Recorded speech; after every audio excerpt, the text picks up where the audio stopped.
Hello বন্ধুরা, সবাই কেমন আছো? আশা করি সবাই খুব ভালো আছো আর আমিও তোমাদের ভালোবাসায় খুব ভালো আছি। আমার গলাটা একটু ধরা ধরা লাগছে, তার কারণ হচ্ছে আমি সকালবেলা ঘুম থেকে উঠেই আর কি ভয়েস দিচ্ছি। তো সেই কারণে একটু গলাটা অন্যরকম লাগছে। তো দেখো, সকালবেলা আমি টিফিন বানিয়ে বেরিয়ে পড়েছি স্কুলের জন্য। আর আজকে বানিয়েছিলাম চাউমিন, তোমাদেরকে ভালোভাবে দেখানো হয়নি। আর দেখো, কালকে নিরামিষ বিরিয়ানি বানিয়েছিলাম, তো এই বিরিয়ানিটা না নষ্ট হয়ে গিয়েছে, জানো তো। তো দেখো, স্কুল থেকে স্কুলে যাওয়ার আগে তো ফেলা হয়নি। তো দেখো, স্কুল থেকে এসে দেখছি, দেখো পুরো একদম তাল পাকিয়ে গিয়েছে। অনেকটা বিরিয়ানি, কিন্তু না পুরো জড়ো হয়ে গিয়েছে বলে বোঝা যাচ্ছে না। আর এখানে আলুর দম অনেকটাই ছিল, নষ্ট হয়ে গেছে। মা ভেবেছে যে ঠিক আছে, তো গরম করে সবাইকে পাতে পাতে দিয়েছে, তো সেখানে দেখছে যে খাওয়া যায়নি, তখন ওখান থেকেই ফেলে দেওয়া হয়েছে। আর এগুলো করার মধ্যেই রয়ে গিয়েছে। তো চলো, এখন এগুলোকে আমি ফেলে দেবো। খুব গায়ে লাগছে, জানো তো। আর কালকে বিরিয়ানিটা খুব সুন্দর হয়েছিল, নিরামিষ বিরিয়ানিটা। কিন্তু রাতে না কারোরই খাওয়ার ইচ্ছে যাচ্ছিল না যে খাবো, তো সেই কারণে নষ্ট হয়ে গেল। তো এগুলো কি মাছ বলো তো, তোমরা কমেন্ট করে জানাবে। আজকে আমি বলবো না যেটা কি মাছ। একটু কাছ থেকে দেখিয়ে দাও, দেখি তোমরা কে কে চেনো এই মাছটা। তো আজকে রান্নাবান্না একদম সিম্পল রান্নাবান্না। মাছের ঝাল হয়েছে, আর এদিকে আলু সিদ্ধ আছে, আর হচ্ছে ডিম সিদ্ধ। আর এখানে দেখো, ডাক্তারবাবুর জন্য কাঁচা আম বেটেছি, তোমার কাঁচা লঙ্কা, ধনিয়া পাতা, রসুন সব কিছু দিয়ে বাটা হয়েছে। আর এখানে দেখো, টক ডাল বানিয়েছি, মুসুর ডালের আর কি, আম দিয়ে টক ডাল বানিয়েছি। তো আজকে সিম্পল রান্না একদম। সেটা তো ফেসবুকে যাবে, তুমি কি ফেসবুকে যেতে চাও? হ্যাঁ, যেতে চাই। তো দেখো বন্ধুরা, এখানে ডাক্তারবাবু বসে বসে ও কি বলতো, ঘরে থাকলে না এখন নাইট শিফট চলছে, তো ওর বাড়িতে থাকলে ও শুধু কি কাজ করবে। ও না আমাদের বাড়িতে গিয়েও আমার মা আমাকে বলে যে মাকে বলো না কিছু কাজ দিতে, আমার চুপচাপ বসে থাকতে ভালো লাগে না, এরকম একটা ব্যাপার, বুঝলে তো।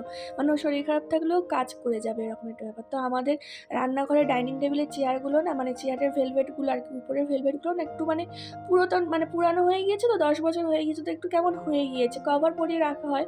তো বলছে কভার পরাবো না। তো দেখো, ভেলভেট এনেছে মাসির বাড়ি থেকে, মাসির ছেলে আর কি ওখানে কাজ করে দোকানে। তো সেখান থেকে মাসির বাড়ি থেকে ভেলভেট এনে দেখো নিজেই কাটিং করছে, সুন্দরভাবে কাটিং করেছে। আর ওখানে শাশুড়ি মাকে তো বললাম, শুনলে যে বলছে হ্যাঁ আমি যেতে চাই। আসলে আমি ওর ভিডিও করছি, তো বলছে আমি সেলাই করব, তুমি আমার ভিডিওটাও তুলবে।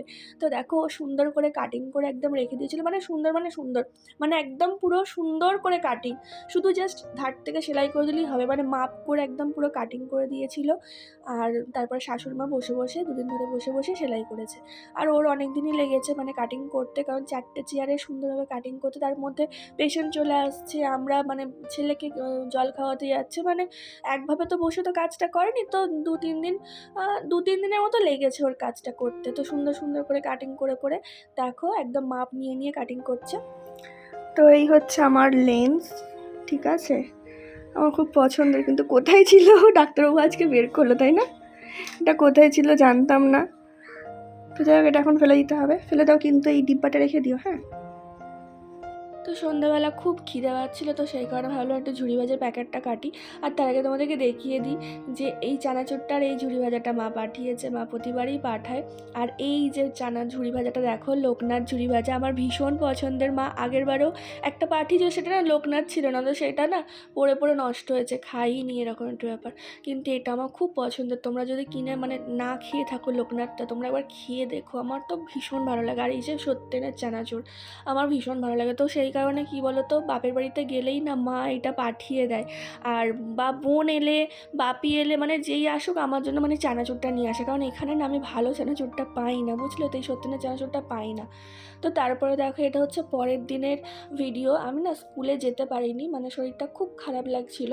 আর ছেলের গাটা হালকা গরম গরম ছিল, কিন্তু তাও না আমি নিজেই উঠতে পারিনি যে আমি স্কুলে যাব। এই প্রথম আমার সাথে এরকম হলো, আমি উঠতেই পারছি না, এত কষ্ট হচ্ছে আমার। তো দেখো, ডাক্তারবাবু আমাকে সেই কারণেই ফোন করে দিল সকাল সকাল। আগের দিনেই ডাক্তারবাবু কদিন থেকেই বলছে যে তোমাকে স্কুলে যেতে হবে না, আমি বাবুকে দিয়ে আসছি, আর তোমাকে ব্লাড টেস্টগুলো করিয়ে নিই। তো আমি না কিছুতেই রাজি হচ্ছি না, আমি স্কুলে বেরিয়ে যাচ্ছি। তো সেই কারণে আজকে ডাক্তারবাবু বললো যে একদম কিছু খাবে না। তো সেই কারণে দেখো, এখন ব্লাড টেস্ট হচ্ছে, ব্লাড টেস্ট করাবে বলে আমাকে জোর করে আর কি, যে তুমি কিছু খাবে না, কিন্তু জল টল খাবে না, ঘুম থেকে উঠেই বলে দিয়েছে আমাকে। আর এই দাদাকে ডেকেছিল। তো অনেকগুলো টেস্ট হয়েছে, কী কী টেস্ট হয়েছে তোমাদেরকে সবটাই বলবো। অনেকগুলো, আমার মনেই নেই, প্রায় 10-11 রকম টেস্ট করানো হয়েছে আর কি। তো বন্ধুরা এখন না একটু ভয়, ভয় লাগছিল যে লাগবে, লাগবে। একসময় তাই বসে, বসে তখনই ভাবছি যে একসময় যখন প্রেগনেন্ট ছিলাম তখন কত রকম ইনজেকশন আমাকে নিতে হয়েছে। তখন কিন্তু কিছু মনে হতো না। মানে ভয়টা অনেকটা কাটিয়ে ফেলেছিলাম যে আমাকে নিতেই হবে, এটা মানে বাধ্যকতা, এরকম একটা ব্যাপার ছিল যে এটা কিছুই হবে না। তখন ভয় অতটা পেতামও না। তো এখন যেন তো খুব ভয় পাই। কিন্তু অতটাও লাগেনি। কিন্তু খুব ভয় পাচ্ছিলাম ১ম এ যে হয়তো লাগবে, লাগবে। কিন্তু অতটা লাগেনি। এই যে আমাদের মহারাজ মানে কি বলতো, যখন জল শেষ হয়ে যায় আমরা চাইলেও মানে মোটর চালাতে পারি না। তার কারণ হচ্ছে আমাদের জোয়ার ভাটা দেখে না মোটরটা চালাতে হয়। তো দেখো আমরা প্রায় ২ বার চালিয়েছি, দুপুরবেলা, বিকালবেলা, কিন্তু একটুও জল ওঠেনি, ১ ফোঁটাও জল ওঠেনি। আর ১ ঘন্টা চালানোর পরে আমি দেখতে এসেছি, এটা সন্ধ্যাবেলার ভিডিও। ১ ঘন্টা পর আমি দেখতে গিয়েছি যে জল কতটা ভরেছে। তো দেখতেই পেলে কিরকমভাবে জল পড়ছে। তো যেমন জল ছিল তেমনই জল। মানে সবে শুরু হয়েছে, ১ ঘন্টা পর সবে শুরু হয়েছে জল পড়া। তো তারপরে দেখো একটা মানে আমার পার্সেল ছিল। তো সেই কারণে আমাকে ফোন করলো যে, "দিদিভাই আপনার পার্সেল আছে।" আসলে জানো তো আমার না যে সানস্ক্রিনটা ছিল সেটা না আমি খুঁজে পাচ্ছি না। আসলে ব্যবহার না করলে যেটা হয় আরকি, মানে কোনো খোঁজ খবর নেই। তো আমাকে না সবাই আমার থেকে মানে আমার বান্ধবীদের মানে বেশি যে, "তুমি এই কেন মাখছো না? তুমি কেন মাখছো না?" ওরা না আমাকে সানস্ক্রিন দেয়। আমি না তাও মাখি না, জানো তো? আর আমার যে আগের বান্ধবীরা মানে যাদের সাথে আর কি থাকতাম তারা তো জানে যে আমি সানস্ক্রিন মেখেও না মুখটা ধুয়ে নিতাম। কারণ অসম্ভব মানে ঘাম হয়। তো সেই কারণে মাখতাম না। আর ওরা মানে আমাকে মাখিয়েই ছাড়বে। মানে বলছে, "না কি কালো হয়ে গিয়েছো তুমি? হ্যাঁ, তুমি ১ম এ এরকম ছিলে না।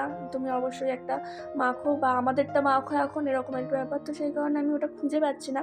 তো দেখো একটা অর্ডার করলাম। তো কি সানস্ক্রিন অর্ডার করলাম সেটা তোমাদেরকে দেখাবো। তোমরা যদি দেখতে চাও আমাকে কমেন্ট করো। আরেকটা ক্রিম অর্ডার করেছি, কিন্তু আমি এখন দেখাবো না এই ভিডিওটাতে। তোমরা যারা, যারা দেখছো তারা কমেন্ট করবে, তবেই দেখাবো, যে যদি জানতে চাও যে কী, কী প্রোডাক্ট অর্ডার করেছি। তো বন্ধুরা আজকের ভিডিওটা এই পর্যন্ত। ভালো লাগলে অবশ্যই একটা লাইক করার কমেন্টের অপেক্ষায় থাকবো কিন্তু।